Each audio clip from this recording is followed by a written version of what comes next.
Hey, what's going on, everybody? This is Tyrone back with Tech Life. And in today's video, I just wanted to talk to you guys about how important the wireless capital investment is and what your thoughts and opinions are on it. So as you can see, Sprint's nationwide wireless capital investment in quarter four was $389 million. Now you're going to say, whoa, that's a lot of money. But in the wireless industry, that's just not going to get it done. Sprint is going to have to invest a lot more on a nationwide scale to really be competitive. Now, a lot of people are saying, well, they don't need to spend as much because they have a unique spectrum position. And while that is true, they can add the third, the fourth, the fifth channel carrier aggregation and speed up speeds that way. But unfortunately, Sprint has a higher frequency band, so that doesn't allow them to penetrate very well and cover very far. So they have to make up for that with small cells and additional tower sites. Now those are separate fundings in themselves. Towers, macro sites are anywhere from 200,000 to 300,000 a piece, and small cells are anywhere from 10,000 to 15,000 a piece. So as you can see, that can add up, and it can be very expensive for Sprint. Do they have the funding? I think they could have increased the capex this year if they wanted it to, but since they have large amounts of debt due, and the possible rumor of merger is still alive, I think they're going to hold back on increasing capex until all that's settled, and then we might see an increase next year. Now, the reason wireless capital investment is so important, I think, is because of this. Verizon recognized for more than $200 million of investment in Florida, including Augustine. So Verizon spent $268 million of capital improvement in Florida alone. Sprint spent $368 million nationwide. Verizon spent that in Florida alone. So you can see the difference. And since Verizon has offered unlimited, they have no choice but to. So now Verizon increased capital investment. They're pouring it in each state. They're bringing towers. I mean, Verizon's pretty much saying, bring it on. We're going to show you what our network can really do. And I really believe this is where the difference is. If Sprint could spend $389 million in just Florida, they would be 10 times better than what they are now. But they just can't do that, and they're not in the right position to. Now, SoftBank, as many of you guys have said, they have fat pockets, which is true.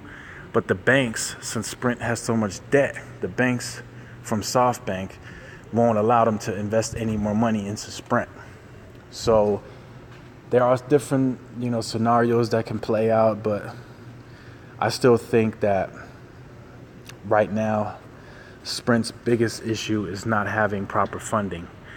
The blaming on the network team and the CEO, that's just not going to cut it anymore. I think right now, the way it stands, Marcelo is the best CEO Sprint's had in a long time, and the best network team and management by far for a long time.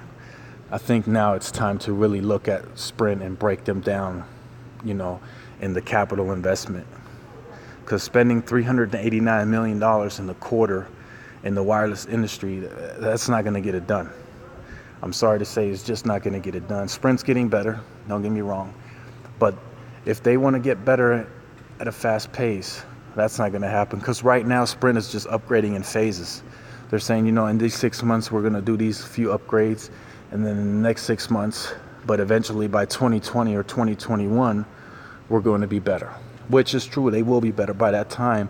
But you got to remember, in the wireless industry, that's a long 6 months is a really long time.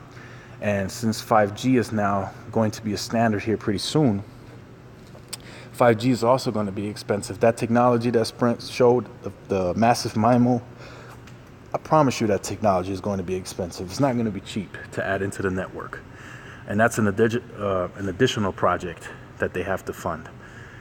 So definitely just want to know what your guys' opinions are.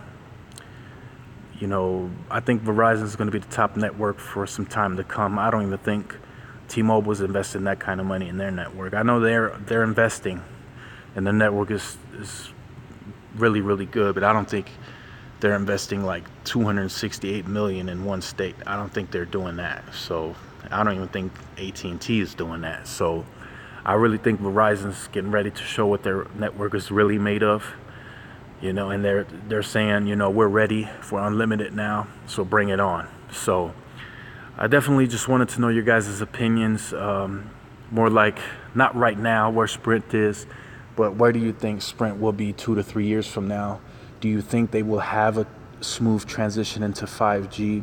Honestly, I think, and I've heard this in a lot of forums and a lot of articles, SoftBank might just be waiting for Sprint to go, bankrupt, and then just purchase the additional percentage to equal 100%, which would probably at that point be really cheap, and then just call it SoftBank USA and still have access to that same amounts of spectrum. So those have been different ideas, but definitely, just leave your comments in the comment section. Just wanted to make this brief video, something short, to see what you guys think. So definitely give these videos a thumbs up. It is much appreciated. Like, share, subscribe, and this is Tyrone with Tech Life, and I will see you guys in the next video. Peace.